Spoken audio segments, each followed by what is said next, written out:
দুই প্রতিবেশী দেশের সম্পর্কে যেন আবারও নেমে এসেছে উত্তেজনার কালো ছায়া। পাকিস্তানের প্রতিরক্ষা মন্ত্রী খাজা আসিফ ভারতের সঙ্গে সম্ভাব্য সংঘাতের ইঙ্গিত দিয়ে বলেছেন, পানি সংক্রান্ত নিরাপত্তা হুমকির মুখে পড়লে ইসলামাবাদ সামরিক পদক্ষেপ নিতে পিছপা হবে না। তার এই মন্তব্যে দক্ষিণ এশিয়ার কূটনৈতিক অঙ্গনে তৈরি হয়েছে নতুন নাটকীয় উত্তেজনা।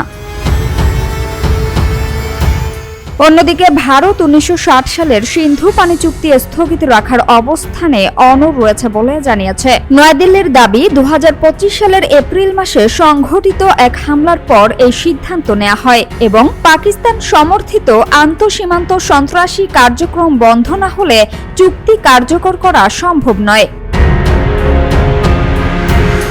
এই টানাপোড়েনের মধ্যে পাকিস্তানের অভিযোগ, ভারত নাকি পানিকে অস্ত্র হিসেবে ব্যবহার করছে এবং নদীর স্বাভাবিক প্রবাহে প্রভাব ফেলছে। খাজা আসিফের দাবি অনুযায়ী এর ফলে পাকিস্তানের বড় একটি জনগোষ্ঠী পানির সংকটে পড়ছে।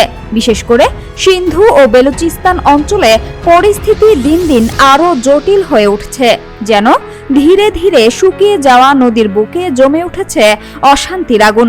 এদিকে সরকারি পরিসংখ্যান বলছে, বিভিন্ন খালে পানির ঘাটতি ভয়াবহ রূপ নিয়েছে। নর্থ ওয়েস্ট ক্যানালে ৬৪.১%, রাইস ক্যানালে ৩৮% এবং দাদু ক্যানালে ৮২% পর্যন্ত ঘাটতি দেখা গেছে।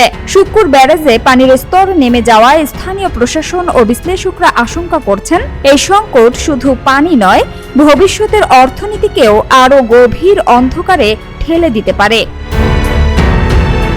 সামিয়া সুলতানা, ঢাকা ওয়াচ।